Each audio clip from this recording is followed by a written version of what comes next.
नमस्कार दोस्तों, मैं गोविंद विश्वास आप सभी का इस चैनल पे एक बार फिर से स्वागत करता हूं। आज हमारे साथ उपस्थित हैं भोपाल से संजू जैन जी। संजू जी, आपका बहुत-बहुत स्वागत है इस प्रोग्राम में जिसका नाम है अपनी कहानी अपनी जुबानी। तो नमस्कार गोविंद। अ, बहुत अच्छा लग रहा है कि तुमने ये अपॉर्चुनिटी मुझे दी और ढूंढ के दी।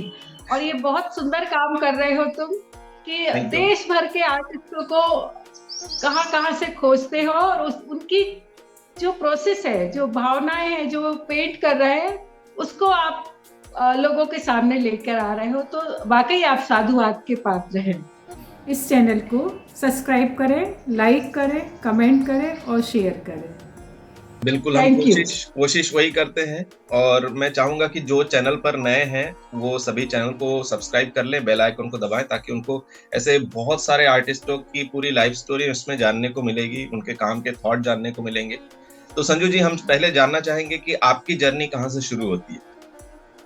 गोविंद, जो कला की जो यात्रा है, तो मुझे ये मेरा अपना सोचना है कि ये एक जन्म से नहीं होता है। बिल्कुल। ये क्योंकि ऐसा जिस मैं माहौल से आई हूँ, हुँ, उस माहौल में तो मुझे नहीं लगता कि मेरा इस जन्म का ही संबंध है इससे। पूर्व जन्म में भी कुछ रहा होगा, उसके बिल्कुल। संस्कार अभी आए। और जो बचपन है, इस जन्म की बात करें तो मैं बचपन से ही क्रिएटिव थी। कैसे बिल्कुल, क्रिएटिव थी कि हमने अपने खिलौने खुद ने बनाए। हम अपने जो खेल खेलते थे ना, उसमें जो आसपास जो चीजें होती थी, उनको लेके हम वो खिलौने बना के उनसे खेलते थे। जैसे एक उदाहरण मैं दूं आपको कि गांव में, मेरा जन्म गांव में हुआ। मैं तो वहां गांव में जो बाढ़ लगी घर के आसपास, हुँ, तो उसमें कड़वी तुरई, जैसे गिलकी होती ना, ऐसी तुरई भी होती। तो वो कड़वी वाली होती, वो कोई नहीं तोड़ता, लेकिन हम बच्चे उसको तोड़ते थे। और क्योंकि वहां तुअर भी ज्यादा होती, तो तुअर की भी पूरा वो लगी रहती बाढ़, और उसके ऊपर ये बेल में ये लगी रहती। तो तुरई तुरई तोड़ेंगे, फिर वो तुअर के डंठल, दाल के जो डंठल होते हैं, मतलब जिस पेड़ उसमें लगी रहती है, उसकी जी, बात कर रही मैं। उसके चार पैर बनाएंगे। पीछे पूंछ होती थी, इतना लंबा तोड़ते थे कि उसकी पूंछ बने, और आगे भी मुंह ऐसा होता था, तो दो सींग लगाएंगे, चार पैर लगाएंगे। फिर ओके, हमारी ऐसे कंपटीशन होती थी कि किसके कितने जानवर है और कितने तरह के हैं। तो आप ओके, सोचो हम कितने तरह के जानवर बना अपना सकते घूमते फिरते बनाते थे।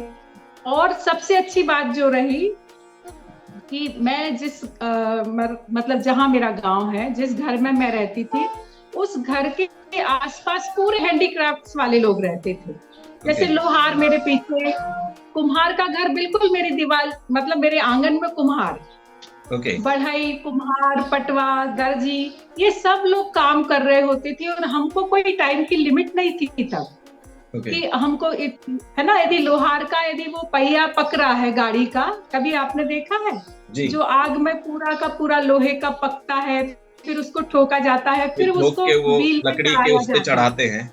जी, चढ़ाया जाता। तो इतनी प्रोसेस के लिए तो घंटों चाहिए ना। बिल्कुल, वो एक दो मिनट या एक दो घंटे की प्रोसेस नहीं होती। तो एक वो रहता था कि अभी वो आग में पक रहा है, फिर वो ठुक रहा है, तो हम हुँ, फिर बार बार जाके देखते थे जैसे। और मेरे घर के आंगन में कुम्हार थे, मतलब इतना डिस्टेंस ही नहीं है, 4-6 फीट का ही होगा। ओके, तो उसमें गुड़ी दादी थी, वो तोते कबूतर ये सब बनाती थी। तो स्कूल से आने के बाद पूरा टाइम मेरे वो कुम्हार की आंगन में वो दादी के साथ बीतता था। ओके, तो जो आकार मुझे मिले, जो मुझे पता भी नहीं था कि ये आकार, ये जो इतनी सुंदर मेमोरीज है, वो भी आगे जाके। हुँ, हुँ। और तो मेरे क्या नाम बहुत है कुछ आपके है गाँव नहीं का? है। आरी, जिला होशंगाबाद। ओके, नहीं ये होशंगाबाद तो नर्मदा, वाक़ई बहुत खूबसूरत है। हाँ। और मेरे घर से नर्मदा, मतलब मेरा घर बीच में है। आप चाहे भांद्राभान चले जाएं, बूधनी चले जाएं, जितने भी घाट है वो 10-12 किलोमीटर के डिस्टेंस से है। ओके, तो नर्मदा जी का मेरे जीवन पे बहुत प्रभाव भी रहा। जैसे क्योंकि वो जब नर्मदा जी के मतलब तक जाना है, तो मेरे गांव से ही होके जाना पड़ता था। ओके। तो भाद्रा भांजा जो मेला लगता था, जो मुझे बहुत मेरी मेमोरी में बहुत अच्छे से बैठा हुआ है। तो उसमें मेरे घर के सामने से उस समय में नहीं है तो 1000-2000 बैलगाड़ियां उस मेले में निकलती जाया थी। करती थी। संक्रांति पे मेला लगता है तो सब जी। लोग नहाने के लिए, स्नान करने के लिए वहां जाएंगे। या जितने परिक्रमा वासी होते हैं नर्मदा जी के किनारे, वो मेरे घर के सामने से ही जाएंगे। मेरे घर में किराने की दुकान है, तो हमको परिक्रमा वासी के प्रति बड़ा एक आदर था। उनको हम यदि खाना नहीं बना के दे पा रहे तो हम सीधा देते थे। सीधा समझते हो आप? हाँ, सीधा चावल सीधा दाल देना, ताकि वो चावल बना के दाल खाए। आटा, हाँ, ऐसे नमक मिर्च इतना उनको दे दिया। फिर बाजू में ही मंदिर था, तो मंदिर में जाके वो अपना बाटी, जो उनका प्रोसेस है, क्योंकि वो अपने रोज की उनकी प्रोसेस रहती थी ना। बिल्कुल। तो वो लोग, वो भी मेरे मतलब जहन में है कि देना हम्म। है ना, अपने में से कैसे देना है। और ओके। उनसे बातचीत, और नर्मदा जी के बारे में जब वो आएंगे, मतलब दुकान पे बैठे हैं वो, तो फिर जो वृतांत सुनाते थे नर्मदा जी के, मैं कभी कभी नर्मदा जी किनारे जाती थी।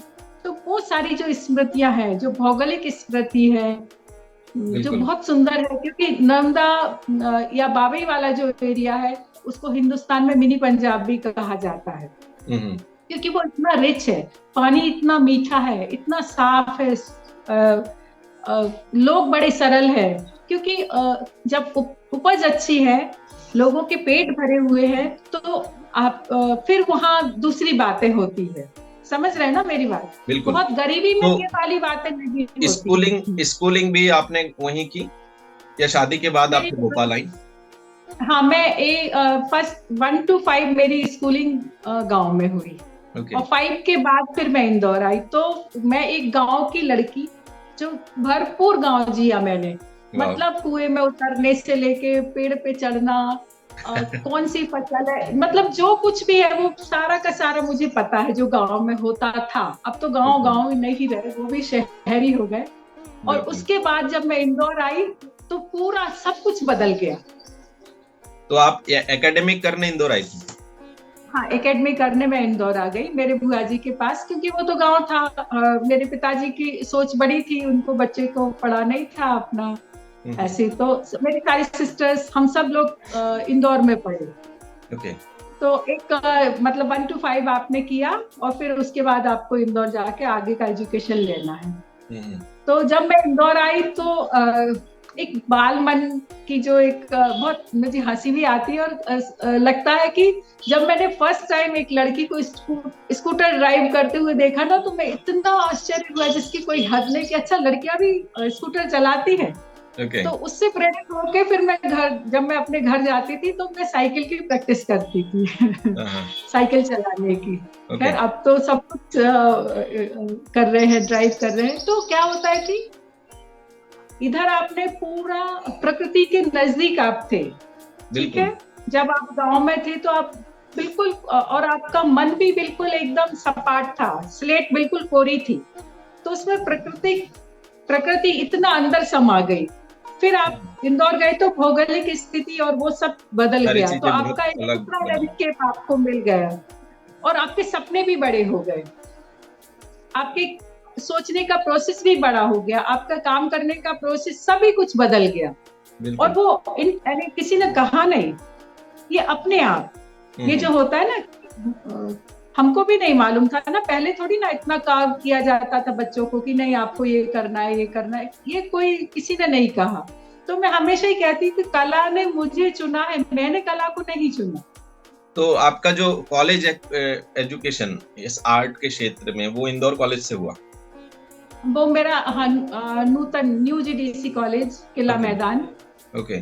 डिग्री कॉलेज से, हाँ, देवी अहिल्या से यूनिवर्सिटी में है वो। तो ओके। उससे मैंने एमए किया। लेकिन इस मंच पे बताते हुए दुख भी हो रहा है कि जो एक एमए के विद्यार्थी को आना चाहिए, जो एक टीचर को बताना चाहिए, वो कुछ भी नहीं था। ओके। तो ये एक मेरे लिए बहुत अच्छा हुआ, क्योंकि इसका अपराध बोध मेरे अंदर था कि मैं एमए कर लिया है, लेकिन मेरे को आता तो कुछ भी नहीं है। मुझे सिर्फ ब्रश पता थे, कलर पता थे कि कलर 3 तरह के होते हैं, 2 तरह के ब्रश होते हैं। ठीक है, थोड़ा बहुत जो किया है, बट जैसे एक होता है ना कि अच्छे से बच्चे से मेहनत कराई जाए, उसको प्रॉपर गाइडेंस दिया जाए, जो एक होना चाहिए, वो कुछ भी नहीं था। ओके। तो तो जैसे कॉलेज में कोई ऐसे शिक्षक जिन्होंने आपको क्योंकि ऐसे बहुत सारे होते हैं ना, एक दो ना सही, कोई तो होता होगा जो आपको गाइड कर रहा। नहीं, कुछ भी नहीं, कॉलेज तक तो कुछ भी नहीं, लेकिन जो एक फीलिंग थी वो ऐसे कूट के भर गई, क्योंकि जब कॉलेज के तुरंत बाद मेरी शादी हुई तो उस समय फाइन आर्ट्स में एमए करना एक नई बात थी, है ना, लोगों के तक इतना नहीं था। तो भाई दुल्हन ने क्या किया है ससुराल में, पूछा गया। तो बोले ड्राइंग पेंटिंग में एमए किया गया। तो लोगों की अपेक्षा बहुत बढ़ गई मेरे से ना, कि भाई एमए किया है तो मैं कुछ तो होगा ना मेरे। बिल्कुल। तो वो भावना मुझे, और मैं फिर भोपाल आ गई, मेरे हस्बैंड बैंक में है, तो वो ट्रांसफर होकर बाय चांस शादी के 15 डेज बाद ही भोपाल आ गए। और मेरे अंदर वो था कि मुझे अब कुछ करना है। तो मैं लक्ष्मण भांड सर हैं जो मेरे प्रथम गुरु हैं। ओके। तो उनके पास मैंने जाना शुरू किया। हाँ। और भारत भवन भी आपने ज्वाइन किया था कभी? हाँ, तो क्या हुआ कि लक्ष्मण भांड सर के पास मैं लगभग 4-5 साल जाते रही, और वो भी क्योंकि शादी हो गई थी। शादी के तुरंत बाद मुझे जॉब भी मिला, क्योंकि मेरे पास मैं घर में क्लासेस लेती थी, तो थोड़ा हाथ अच्छा था मेरा। और एमए था मेरा, तो मैं एक प्राइवेट स्कूल में मुझे जॉब मिल गया। लेकिन वो एहसास मुझे था कि मुझे कुछ नहीं आता है। तो भांड सर के पास मैं एवरी संडे, क्योंकि रोज तो जा नहीं सकती, क्योंकि नौकरी कर रही थी, गृहस्थ जीवन जी रही थी, तो एवरी संडे मैं उनके पास जाती थी, उनसे मैं सीखती थी जो बेसिक्स है कला के, वो उन्होंने मुझे बहुत अच्छे से सिखाए हो। और उसके बाद फिर उनका बड़कपन देखिए, उन्होंने फिर कहा कि बेटा इसके आगे का रास्ता भारत भवन से है। तो मुझे वो भी नहीं समझ में आया कि भारत भवन में क्या है। तो मैं 1 साल, तुम बिलीव नहीं करोगे, 1 साल मैं भारत भवन जाती और गैलरीज में पेंटिंग देख के आ जाती। मैं सोचती इसका आगे का रास्ता कहाँ से मिलेगा।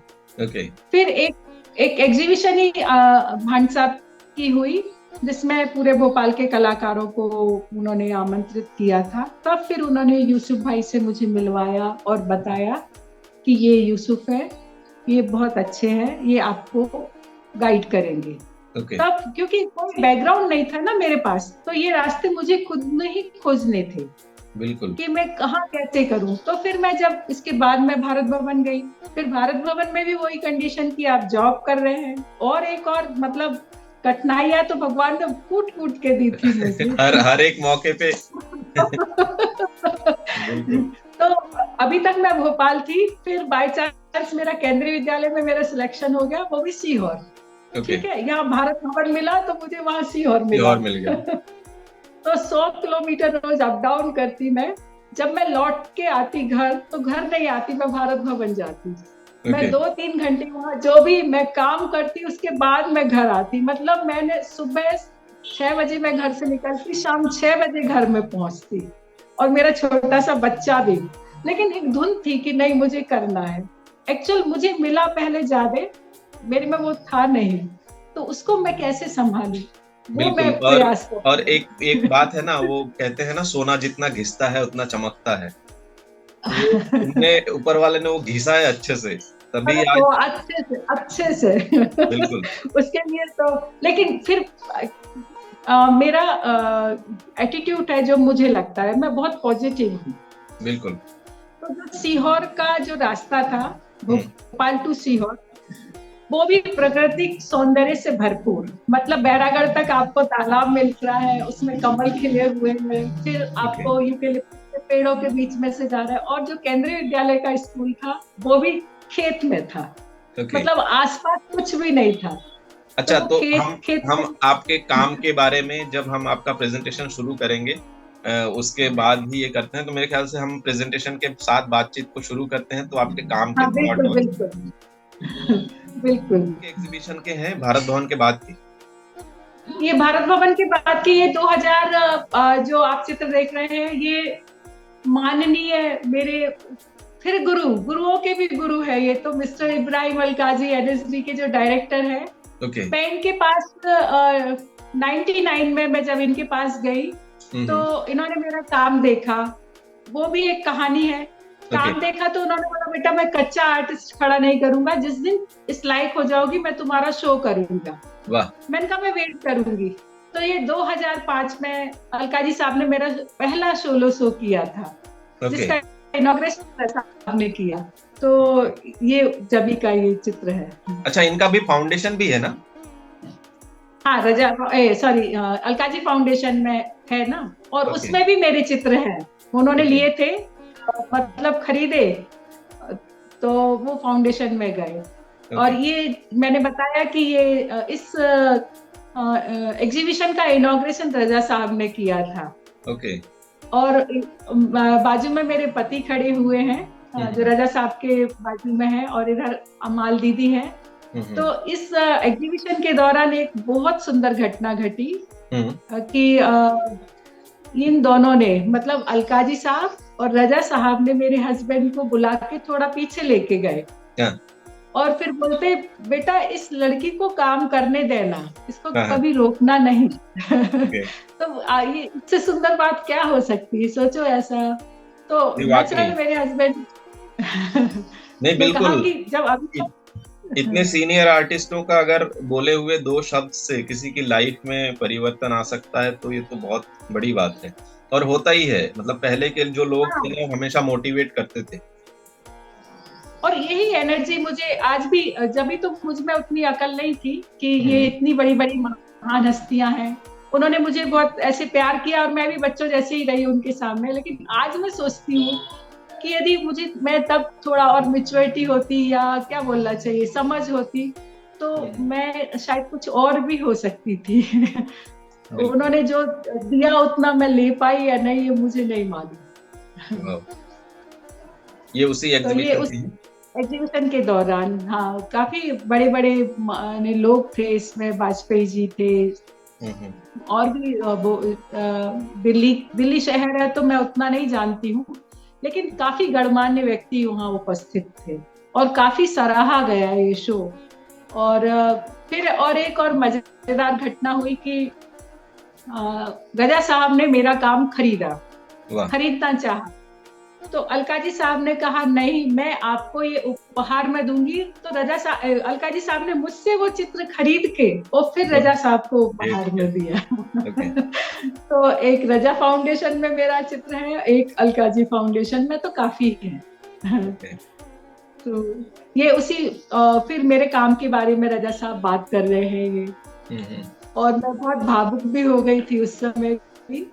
पर इस तरह के चित्रकार, इस तरह का प्रोत्साहन मेरे ख्याल से आपके दौर में बहुत बामुश्किल दिखाई देता है कि कोई भी सीनियर आर्टिस्ट हैं जो कैपेबल हैं, कि पर आज के समय में वो दौर अलग है कि पहला खत्म ही हो गया है। अब तो सबको अपनी अपनी पड़ी है, किसी की नहीं पड़ी है। अब सब आपाधापी में लगे।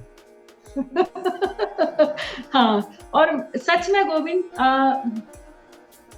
कोई कुछ भी बोले, लेकिन ये सत्य है कि रजा साहब ने यदि मुझे वो 2 लाइन नहीं बोली होती तो आज मैं नहीं होती, क्योंकि कितनी बार मैं टूट के बिखरी हूँ। मीन्स कि अब नहीं बनता है, नहीं करूंगी। लेकिन जब मैंने सोचा नहीं करूंगी तो उतने ही, जैसे रहता ना कि बॉल जितनी जोर से नीचे जाएगी उतनी ही ऊपर आएगी। वो फील उतनी ही तेजी से कि मैं नहीं, इसके बिना मैं रह ही नहीं सकती। तो रजा साहब ने जब मेरे चित्र देखे थे तो मैं काफी टाइम से टेक्सचर में ही काम कर रही हूँ ना जी। तो रजा साहब ने मुझसे कहा था बेटा ये जो तुम कर रही हो ये बहुत सुंदर बीज है। तो मेरे को थोड़ा समझ में नहीं आया, तो मैं थोड़े ऐसे हंसी, जैसे ना कि आप मेरी तारीफ कर रहे हो मेरे को बहलाने के लिए। बोले नहीं बेटा, मेरी आंख 60 साल की है ना, जो देख सकती है। ये बहुत सुंदर पेड़ बनेगा, फलदार पेड़ बनेगा। तुम कभी किसी की बात में नहीं आना, तुम डिमोरलाइज नहीं होना, तुम काम करते जाना। तो ये शब्द में रोज जैसे प्रार्थना होती है ना, आप रोज सुबह क्या सुनते हैं मुझे ये अभी तक वो रोज शब्द सुनाई देते हैं कि नहीं तुम कर सकती हो, तुम्हारे अंदर बहुत सुंदर बीज है। ये कितना बड़ा आत्मविश्वास है, वाकई। और इस मेरे ख्याल से बात पे आप चल रहे उनके पास कोई भी जाता था ना, वो उनको ऐसे मोटिवेट करके ही भेजते थे। मोटिवेट, बिल्कुल, मुझे याद कभी है नहीं, कभी मुझे नहीं। याद है मेरे 2012 सोलो शो में वो ओपनिंग करने वाले थे, बट वो चढ़ नहीं पाए। फिर हम उनके घर लेके गए काम। उन्होंने बोला हाँ कि हाँ गोविंद तुम्हारा ये ग्रीन कच्चा है। तो मेरे को समझ में नहीं आया कच्चा क्या है, वो अब हाँ, रियलाइज होता है कि कच्चा क्या है। बोलिए। तो वो तो चीज है, वो आपको इतने एनर्जी से भरपूर कर देंगे कि आपको सालों साल वो एनर्जी मिलती रहेगी उनकी आवाज से। है ना, और इतना सारा मेरे को फिर रजा फाउंडेशन अवार्ड भी मिला, स्टेट अवार्ड भी मिला मेरे काम से। तो ओके। जितने भी अवार्ड मिले, तो लोगों ने तो कुछ भी बोला। लोगों ने तो ये भी बोला कि मुझे तराजू में तौल के अवार्ड मिलते हैं। लेकिन वो मैं जानती हूँ, खैर, कोई वो बात जिनको नहीं, बोलना उससे भी है वो एनर्जी तो हमेशा मिलती बोलते रहेंगे। है। तो लेकिन जब भी ये अवार्ड मिले तो मैंने अपने आप को वही कि मुझे उस लायक बनना है, ये मुझे मिल गए हैं, इसको इसका सम्मान बना रहे। मेरा सम्मान तो ठीक है, लेकिन जिन बड़े लोगों का जो उनका आशीर्वाद मिला है, जिन्होंने इतने लाखों लोगों में से मुझे मिला है, वो बिल्कुल बरकरार रहे। हाँ हाँ। बिल्कुल। और ये जो चित्र देख रहे हैं, ये दुबई का है। मैंने दुबई में ग्रुप शो किया था एक, ओके। आर्ट दुबई में। उसका है आर्ट, हाँ, वर्ल्ड आर्ट दुबई, हाँ। ओके। तो ये कब का है, अभी रिसेंटली? ये हाँ रिसेंट है, ये शायद 13-14 का होगा। मैं ऐसा परफेक्टली तो नहीं बता पाऊंगी, ओके। हाँ, लेकिन 14-15 का ही है ये। पर आपके काम में है ना एक अलौकिक लाइट है, वो कौन से लेयर्स पे आता है, कौन से लेयर्स के बाद वो आप ये करती हैं, क्योंकि लेयर्स का ही पूरा खेल है आपके उसमें। हाँ मैं समझ सकता हूँ, मेरे ये 22-23 हाँ। साल के और अनुभव मजा भी से। मुझे वो प्रक्रिया में ही है, मजा मीन्स जब मैं पेंटिंग बना रही होती हूँ जी ना। ये अभी 20 मई भारत भवन ने रेखांकन का शिविर लगाया था, जी। उसमें मुझे आमंत्रित किया था, उसका है ये। ओके। जब 36, अभी 41 हुआ ना, हम्म। 36, जब भारत भवन 36 ईयर ओल्ड था ओके। तब।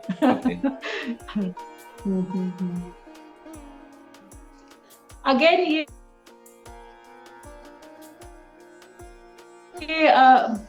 आर्ट हेरिटेज भी, मतलब अलकाजी साहब के बाद भी मेरे कामों को वो मेरे को पता भी नहीं होता, वो अपनी गैलरी में डिस्प्ले करते रहते हैं, वो ग्रुप शो करते रहते हैं। ये 2018 में मेरा सोलो एग्जीबिशन किया था आर्ट हेरिटेज में इन्होंने। ओके। तब अमाल दीदी है, रहाब है, हम्म। तो ये उसी टाइम का ओके। चित्र है। और जो नीली शर्ट में खड़े हुए हैं, हम्म। वो वैज्ञानिक हैं, और इनके पास मेरे काम का कलेक्शन है। Oh wow. हाँ, इस रूम में है, ये काफी बड़ी पोस्ट पे है, और मेरे काम का कलेक्शन है उनके पास। वाओ। ये कितनी अच्छी बात है, नहीं तो गैलरी कभी नहीं बताती कि नहीं आपका बता। कलेक्शन, आपके पेंटिंग कहाँ किसके पास है। लेकिन उन्होंने मुझे जब इंट्रोड्यूस कराया और ये बताया, तो ये बहुत ही अच्छी बात है। मतलब ये यहाँ सुखद पे भी अनुभूति है भाई। ये हाँ बड़ौदा में अगर बात करूँ तो सृजन आर्ट गैलरी एकमात्र ऐसी हाँ। गैलरी है जिन्होंने ये मुझे मिसेस बोला। डालमिया है। हाँ। हाँ, ये मिसेस डालमिया है।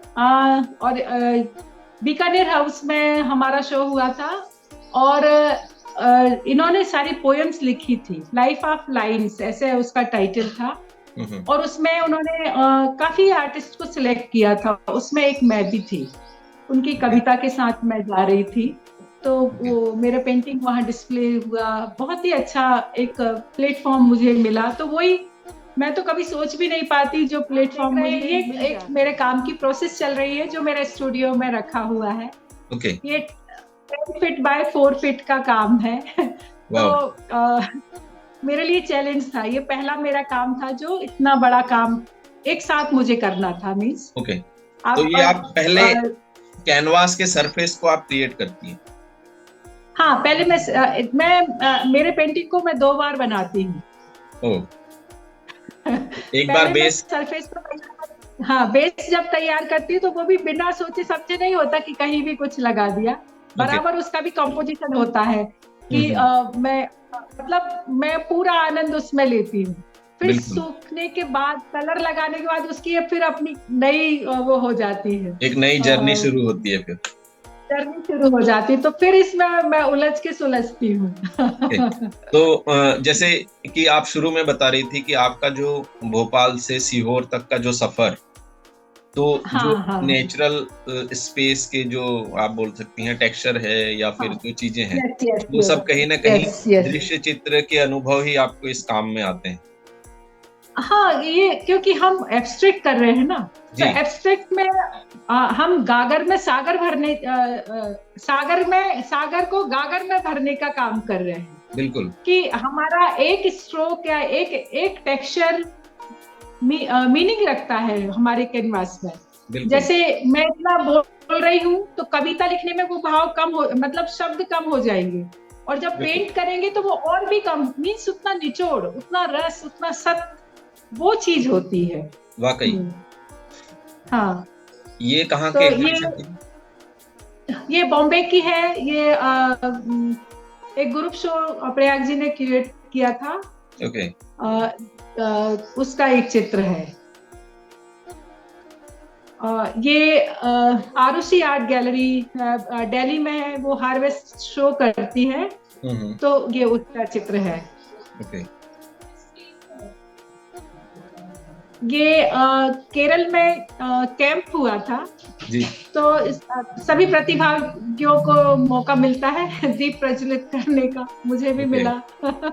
हाँ, तो ये वापस मिसेस डालमिया का जो शो है, हम्म। वन सोल मैनी लाइव्स उसका टाइटल था। उसका चित्र के साथ बहुत दिल्ली के सारे जितने जाने माने लोग थे, क्योंकि मिसेस डालमिया का शो है, तो हम्म। पूरी दिल्ली का जो क्रीम बोलना चाहिए, जो हम बोलते हैं, वो पूरा उपस्थित था वहाँ। ओके। तो अच्छा, ये जो जो खड़ी है ये वो भी साइड में मेरी जो आर्ट। आपका आपका काम जो है, इसमें जो जी। ये पूरा फ्लैट सरफेस दिख रहा है और ऊपर हाँ जो हाँ हाँ। टेक्सचर है, तो पूरे पूरे जो ये फ्लैट सरफेस की सिर्फ वही उतने पार्ट में जो टेक्सचर है वही आपने कुछ पेस्ट किया है? मेरा ये मन में क्यूरियोसिटी था तो मैंने पूछ लिया।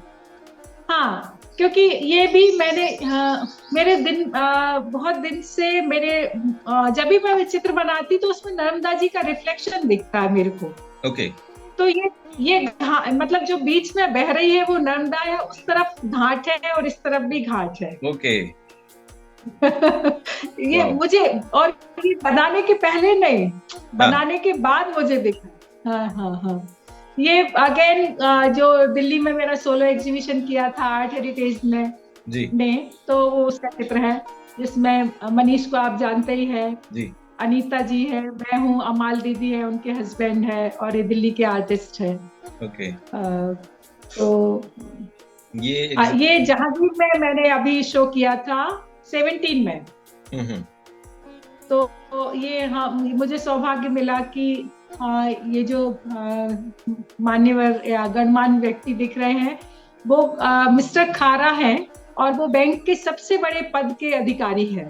वो ओके। आए थे शो में। हाँ, तो उस मेरे कैटलॉग का इनॉग्रेशन कर रहे हैं।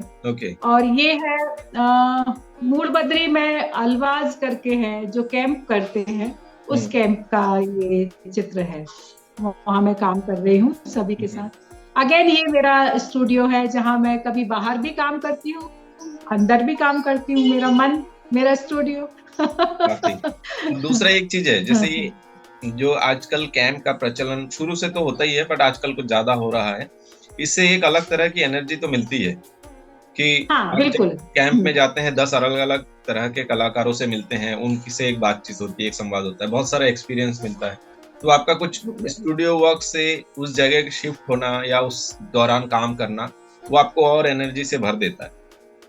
बिल्कुल बिल्कुल, और मेरा मानना है, क्योंकि जब मैं काम कर रही होती हूँ तो मेरे मेरे पास टेक्निकल वाइज भी हमको बहुत उसमें मिलता है, मींस टेक्निकल भी मिलता है। मींस कलर कैसे, आप कैसे कलर को रख रहे हैं, हम्म। आपका कलर उधर कैसे बात कर रहा है, एक लाल कलर मेरे कैनवास में कैसे काम बात करता है और आपके कैनवास में कैसे बात करता है, ये बिल्कुल। हमको कैंप में ही देखने को मिलती है। और एनर्जी भी, जहां हम अपने काम को घर में 1 महीने में तैयार करते, कैंप में वो 8 दिन में हो जाता है, 3 दिन में हो जाता है। मुझे इतना आश्चर्य होता है कि यार ये कैसे संभव है कैंप में, लेकिन वो है कि वहाँ हो कैंप जाता में है। हम और पेंटिंग ही होती है बस, और कुछ नहीं होती ना, उलझने बिल्कुल। नहीं होती है। नहीं, वो वहाँ ऐसा होता है ना कि हमें ये 8 दिन में ये कंप्लीट करना ही है, वो एक करना प्रेशर ही है। रहता और है। नहीं, और आपको कोई ना घर में खाना बनाना है ना बच्चे देखना है, बिल्कुल। मतलब कैंप में हमको सबसे बड़े सुख ये होता है कि आपको जाके सीधा खाना खाना है काम, और काम करना है। काम ये आप करना। लोग को तो रोज मिलता है, हमको कैंप में मिलता है। नहीं नहीं, बिल्कुल। अच्छा, हाँ, हाँ। ये न्यूज कटिंग्स।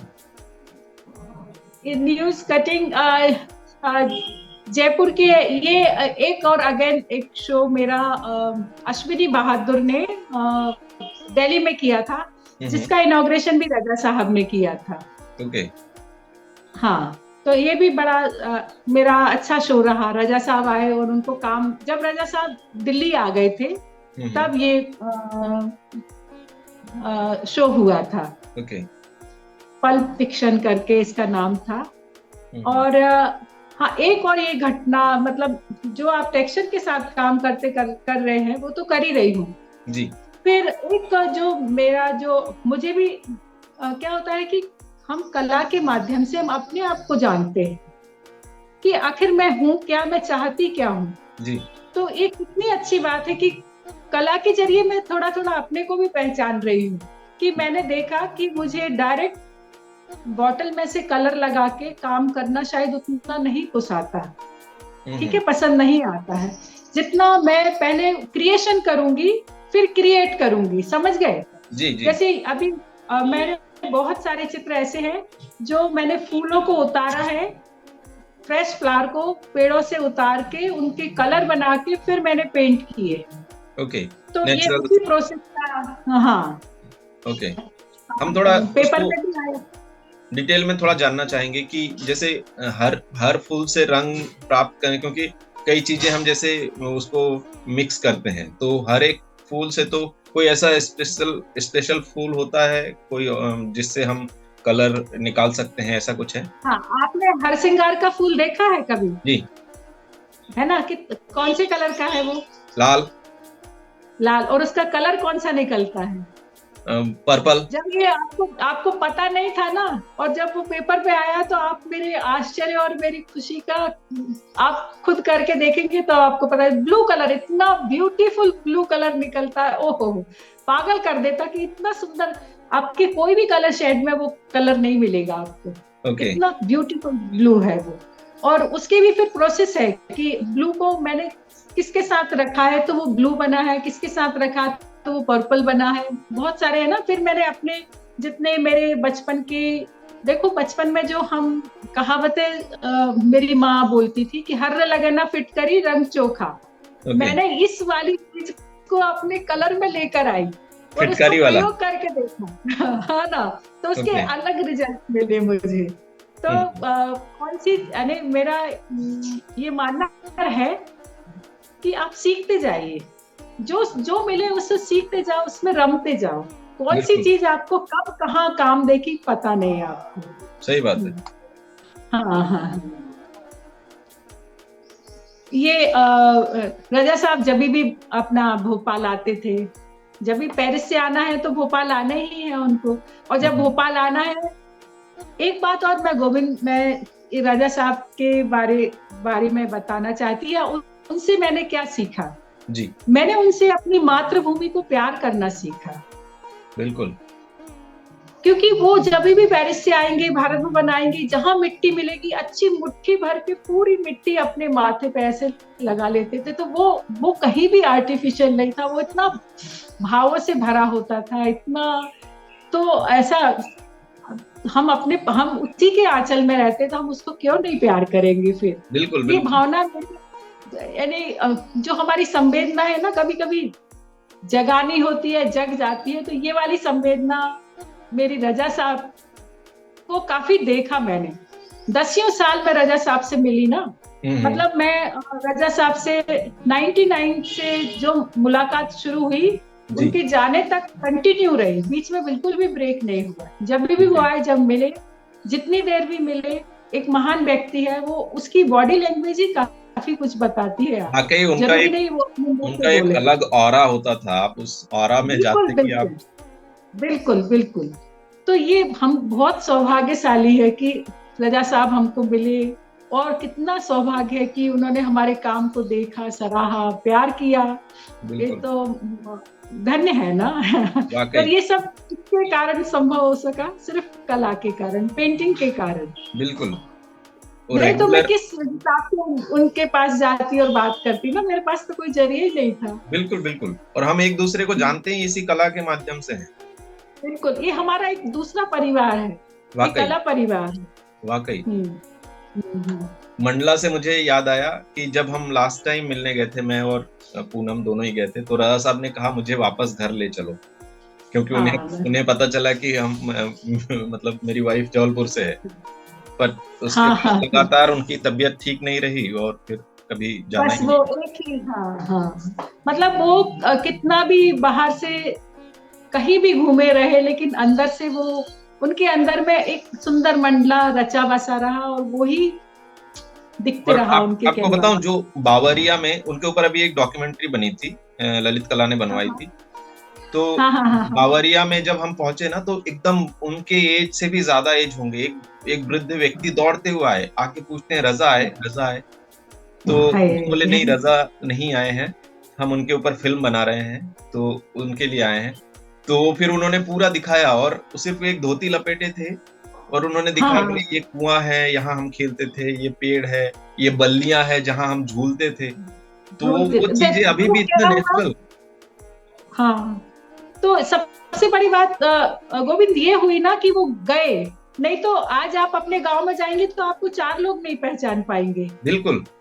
वाकई ये है ना? होता तो है। वो गए और उन लोगों से भी मिले जो उनके साथ के बालपन के जो सखा थे, जो दोस्त थे, जो फ्रेंड्स थे, उनसे वो बराबर उसी आत्मीयता से मिलते रहे, जिस आत्मीयता से वो कलाकार से या हम सब लोगों से मिलते थे। वाकई। वाकई। वाकई। अच्छा, हाँ। ये इमेज के बारे में आप कुछ बताइए। ये मैंने लगातार जहाँ दिल्ली तो मेरा आर्ट हेरिटेज था, मतलब मेरे कामों को प्रदर्शित करने के लिए अभी भी मेरा ऐसा विश्वास है कि मैं अभी कहीं गई भी नहीं। ओके। और बॉम्बे में जहांगीर में हमेशा मुझे जहांगीर में अपने चित्रों को प्रदर्शित करना बहुत ही अच्छा लगता है। और मेरा मानना है कि भारत का, जैसे एक मक्का कितनी पवित्र प्लेस होती ना, धार्मिक स्थल है एक, जी। तो मैं बोलूंगी कला का मक्का है जहांगीर आर्ट गैलरी। ओके। तो उसमें अपने काम को प्रदर्शित करना अपने आप को बहुत संतोष देता है और मुझे बहुत अच्छा लगता है। तो ये मेरा शो है जिसमें जैकी श्रॉफ बाय चांस आ गए थे इनॉग्रेशन के टाइम, और उन्होंने मेरे ओके। मेरे एग्जीबिशन का इनॉग्रेशन किया, काम को बहुत उन्होंने सराहा। पर ये भी तो इत्तेफाक होता है ना, कई बार ऐसे। ये कभी, मैं तो कहती ना तो मैंने कभी कला को नहीं चुना, कला ने मुझे चुना। और क्या क्या होता है वो पूर्व नियोजित ना मेरे कैनवास में होता है, ना मेरे लाइफ में होता है, ना मेरी एग्जीबिशन में होता है। सही पूर्व बात। नियोजित कुछ भी नहीं होता है, इसलिए जो कुछ मिलता है मैं उसमें इतनी खुश होती हूँ, क्योंकि आपके कोई वो नहीं है ना कि अरे ये तो मिल गया मुझे, तो खुश होना ही है मुझे। बिल्कुल। या हाँ, दिल्ली का ही चित्र है। अच्छा, ये भी बहुत आपने भी पढ़ा होगा, तो ये बहुत ही सुंदर है। बचपन का रूपांतरण, राइटर है इनके, आप मुझे बताएंगे? मैं एक सेकंड, राइटर का नाम बताओ। विक्रम सिंह जी। हाँ, विक्रम सिंह जी। और ये बहुत बड़े राइटर है, दिल्ली के थे। ओके। इवन इन्होंने जो एक इंटरव्यू लिया है, इंदिरा गांधी का इन्होंने इंटरव्यू लिया है, गायत्री देवी का इन्होंने इंटरव्यू लिया है। और जब मेरे काम फ्रेम होने के लिए शर्मा हाउस, फ्रेमिंग हाउस गए थे, वो वहां रखे हुए थे, ये किसी काम से वहां गए, उन्होंने सारा लिखा है। और उनको चित्र इतने अच्छे लगे कि उन्होंने इतना बड़ा राइटअप, सोचो दिल्ली के पेपर में इतना बड़ा राइटअप मेरे काम के बारे में लिखा। तो ये कितना एक्सीडेंटल है मेरे लिए सारा का नहीं, सारा। वाकई बाद में किस जगह से कौन कब टकरा जाते हैं ये नहीं मालूम। आपके काम में दम होनी चाहिए, बस सिर्फ ये बात, दम की भी बात नहीं, आपके काम में प्योरिटी होना चाहिए, सरलता सहजता होनी चाहिए, बस बिल्कुल। इतनी सी टाइप जो मुझे आज तक समझ में आया वो यही बात थी। अगेन ये नेचुरल कलर को लेके अच्छा, ये ऑलरेडी एक कुछ जूम टॉक सेशन हो चुका है नेचुरल हाँ, कलर को। इसके ऊपर हाँ मैंने कलर बनाना भी सिखाए, क्योंकि लॉकडाउन था ओके। लोगों का, तो मैंने कहा इससे सुंदर कुछ और नहीं हो सकता कि आपके आसपास के जो वातावरण है उसको जरा देखो, सुनो, समझो और उससे काम नहीं, करो। वाकई आपका भी यूट्यूब चैनल है?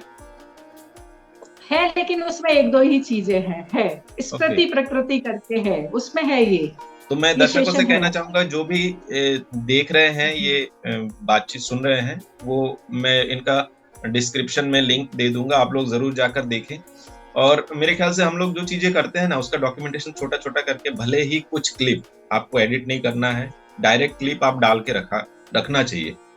क्या होता है, जैसे आपने उसमें ये चीजें बताई हैं, रंग कैसे बनते हैं, तो ये वहां कोई लोग देखेंगे, वहां से 4 लोगों तक वो पहुंचेगा। बिल्कुल, और आपका अपना भी दिमाग लगेगा, बिल्कुल, दिल लगेगा ना। बिल्कुल। मेरे को किसी ने नहीं सिखाया, लेकिन मैंने अपना दिमाग दिल लगा के इतना वो किया, तो ये सारी चीजें प्रेरणा के रूप में भी काम आती है, या आइडिया जिसको हम बोलते हैं ना, आइडिया आ गया। वाकई। हाँ, और मैं लगातार अपने काम को जैसे एक तरह के ही काम नहीं करती हूँ। जब मेरा जो मन होता है मैं वो काम करती हूँ गोविंद, क्योंकि मुझे हमेशा, ठीक है मैं प्रदर्शनकारी कला ही कर रही हूँ, लेकिन हमेशा ऐसा नहीं है कि मुझे अपने काम को दिखाना ही है। कभी कभी बिल्कुल अपने आप को कि मुझे जो अच्छा लग रहा है ना करके देखो, उसको निकलने दो। तो वो मैंने किया। ये भारत भवन का रेखांकन जो शिविर हुआ था उसका, उस टाइम मैंने काम किया था। अभी लास्ट टाइम जो हुआ था वो, यस 20 में, 21 या 20, हाँ 22 में हुआ था शायद। हाँ 22 नहीं, 22 तो अभी गया है, 21 में हुआ है।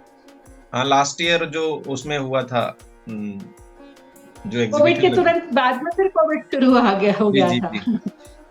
और ये भट्टी जी से, भट्टी जी है और बड़े महान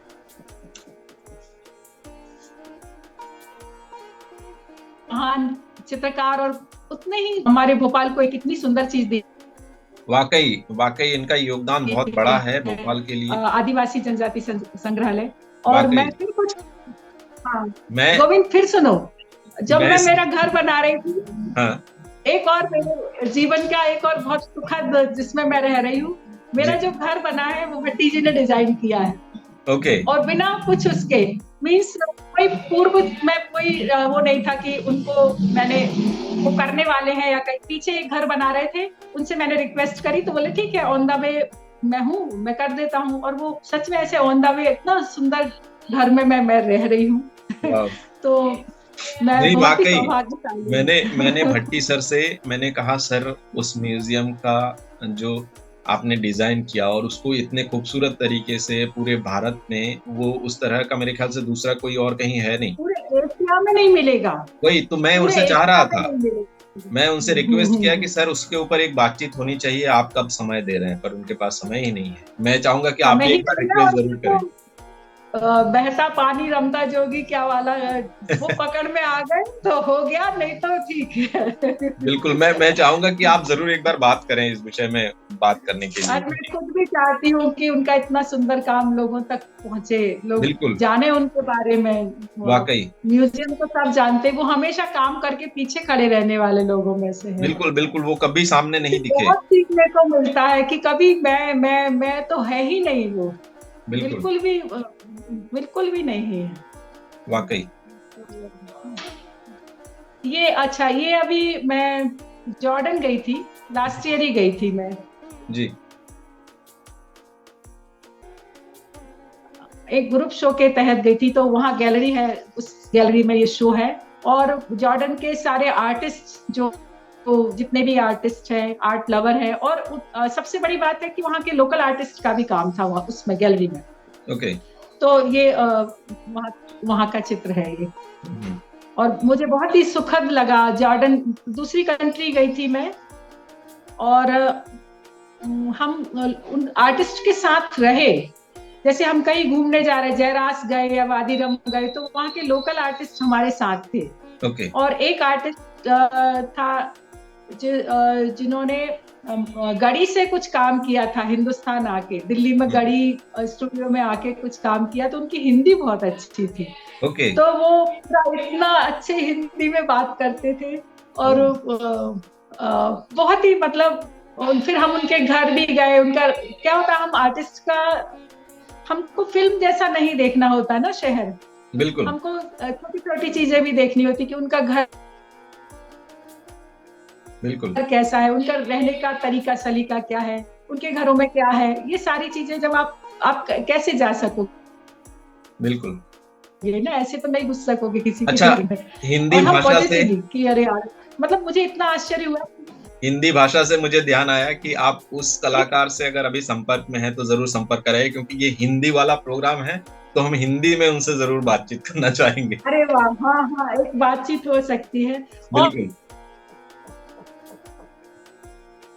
और सुनो, एक बहुत मजेदार बात सुनो। पूरा जी शहर है, जी। शहर, और वो शहर के बीच में है, और बड़े बड़े, इतने बड़े बड़े उसमें वो बने हुए हैं थिएटर, जिसमें 1000 लोग बैठ सकते हैं। ओके। मंदिर है, दिवाले हैं, मतलब अपने ढंग से पिलर ही पिलर, पिलर ही पिलर का पूरा पूरा का पूरा शहर है। तो हमने शुरू में तो जो छोटे छोटे गाइड्स होते थे उनको हम पैसे देते जा रहे थे, हमको भी नहीं मालूम था ये इतना बड़ा है। जब हम आखिरी में गए तो हमारे पास तो पैसे खत्म हो गए थे। तो एक जो गाइड था वो हमको कुछ ऐसे बता रहा था कि ये पिलर में का साउंड चेंज हो जाता है, यदि कोई आक्रमण करने आ रहा है तो ये पिलर का साउंड चेंज होता है आवाज से।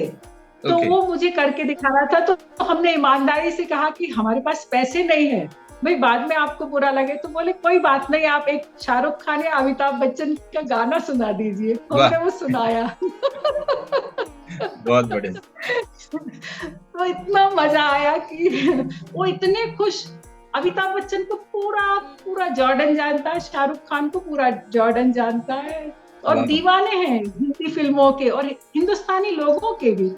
कहते हैं आप लोग बहुत सुंदर है, जबकि वो लोग बहुत खूबसूरत है। तो मैंने पूछा हम लोग में क्या ब्यूटी है, तो बोले आपकी जॉ लाइन होती है, हमारी जॉ लाइन नहीं होती है। मेरे को तब पता चला कि अरे ये भी कुछ एक सौंदर्य का मापदंड है। नहीं बिल्कुल। तो आप तो इतना घूमते हैं ना, तो आपको अपने देश के बारे में, दूसरे देश के बारे में कितने सारे एक्सपीरियंसेस होते हैं।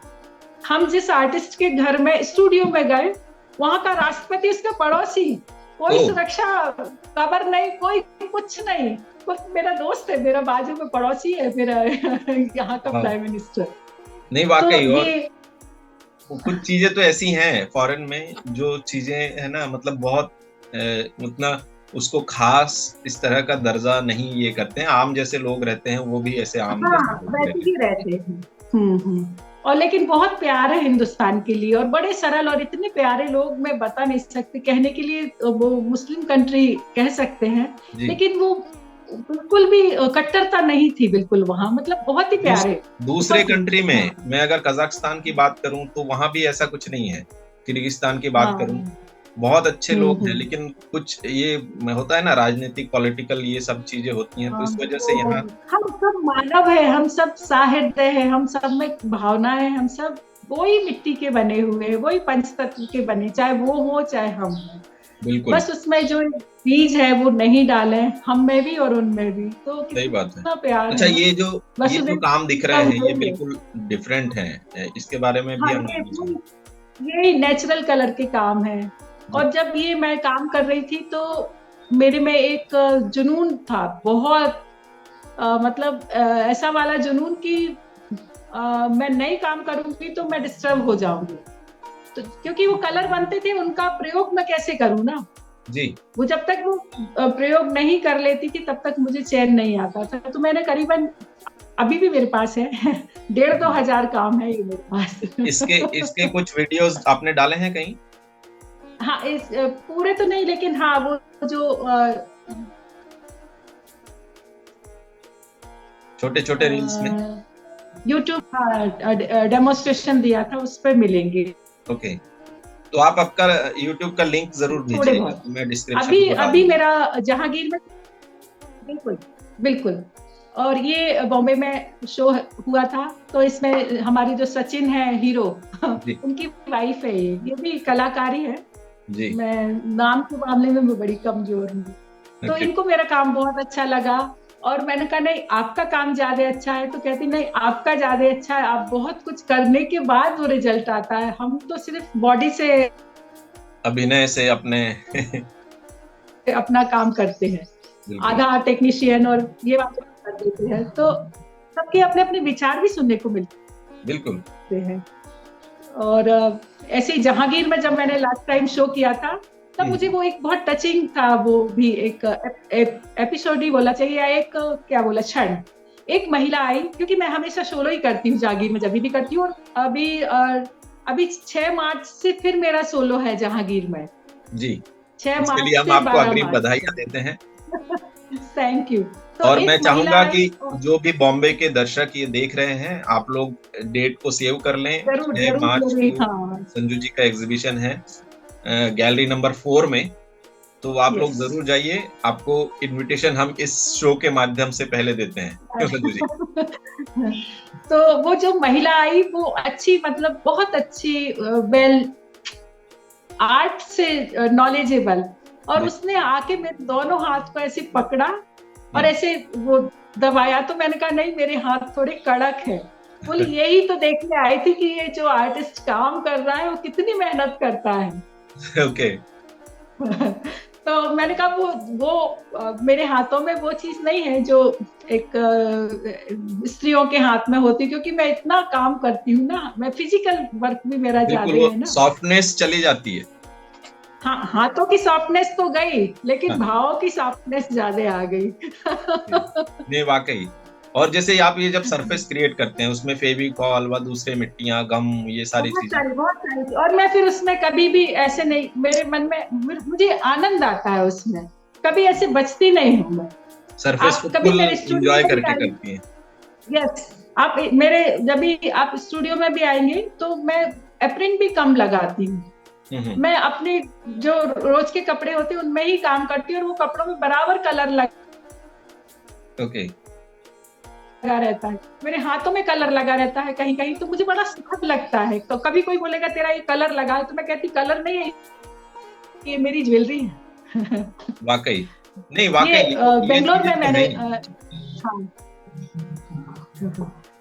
ये कुछ अभी चित्र देखे, वो हमने बेंगलोर में मैंने ग्रुप एग्जीबिशन किया था, ओके। तो उसका ये चित्र है। और मैं प्रदर्शनी लगाने के मामले में तो शायद मैंने हिंदुस्तान के सारे बड़े शहरों में प्रदर्शनी लगा चुकी हूँ, और अकेली अपने आप ही चली जाती हूँ, वाह। अकेले ही दम पे भी चली जाती हूँ कि ठीक है, मैं करके देख के आती हूँ। मैंने सही जयपुर, बात। अहमदाबाद, गोवा, बेंगलोर, मतलब कहाँ कहाँ शो नहीं करे हैं। ये और ये जो जहांगीर का भी मैं शो करने जा रही हूँ, तो उसका नंबर भी 17 नंबर है सोलो एग्जीबिशन का। ओके। ये मेरे बेंगलोर शो के काम है। फिर बेंगलोर शो में भी जब हम काम, ये तो भारत भवन के काम है, भारत भवन में एक ग्रुप शो में लगे थे, यूसुफ भाई खड़े हुए हैं, जी। और कश्मीर की आर्टिस्ट है श्यामा सौंदी। ओके। ये कैंप का है?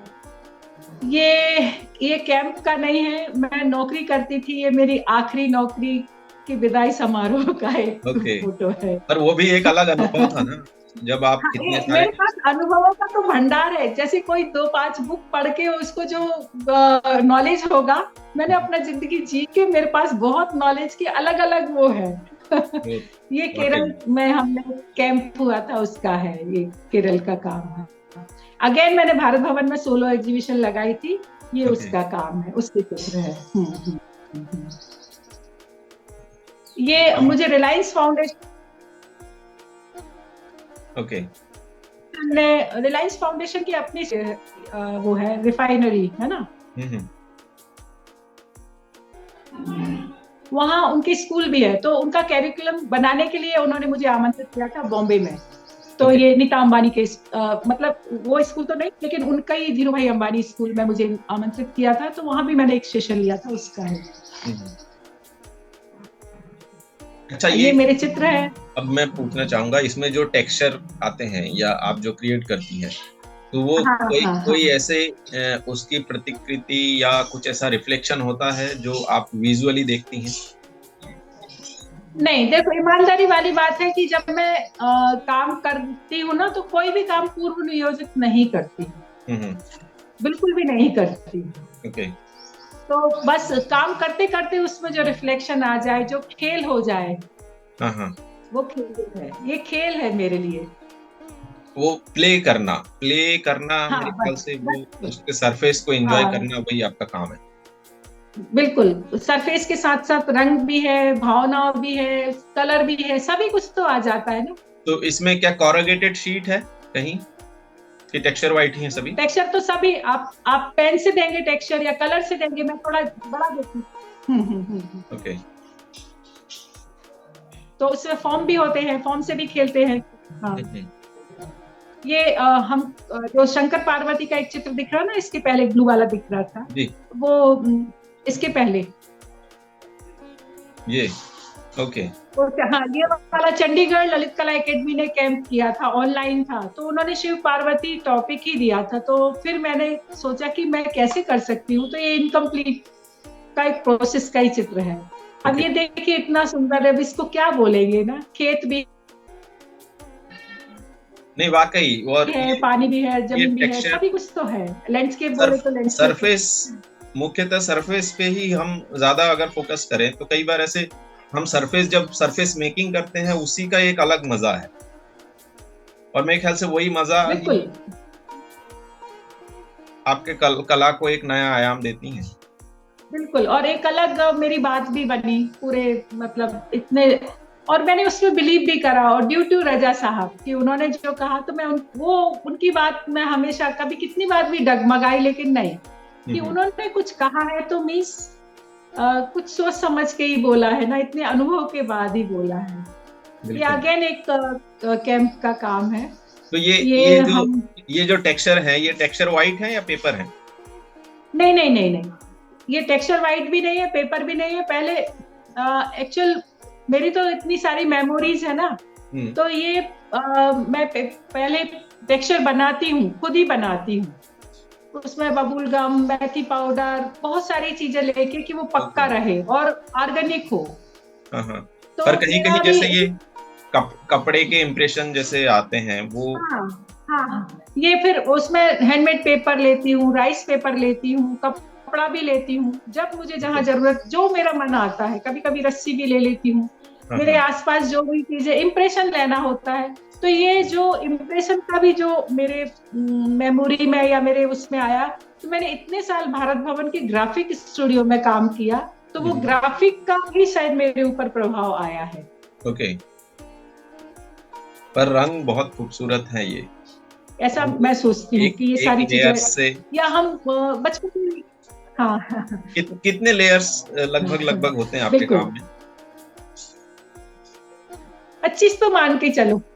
ओ। हाँ, क्योंकि कभी कभी ब्लैक से शुरू होकर व्हाइट तक जाता है, तो वो उतने कलर लगते हैं मेरे उसमें पेंटिंग वाह। में। ऐसा नहीं है उतना ही पेज पे डालूंगी, इतना मैं नहीं कर सकती। मैं अलग ही है मेरा प्रोसेस थोड़ा सा, या पता नहीं ऐसे ही होता होगा।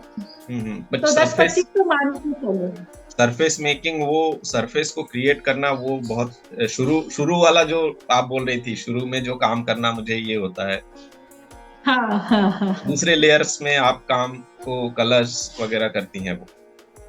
हाँ। और फिर जब भी जो मैंने नेचुरल कलर से काम कर रही हूँ ना, तो मेरे मन में ये था कि शायद मैं कभी प्लेन सरफेस पे, मतलब प्लेन पेपर पे कभी काम ही नहीं कर पाऊंगी। लेकिन उसमें भी कमाल ही हुआ ही है मेरे साथ बिल्कुल। कि भोपाल के एक राइटर है, सुशील, सुशील नाम है, सुशील शुक्ला, जी। और उन्होंने लिखा है 12 मंथ के ऊपर, और 80 पेज की बुक ओके।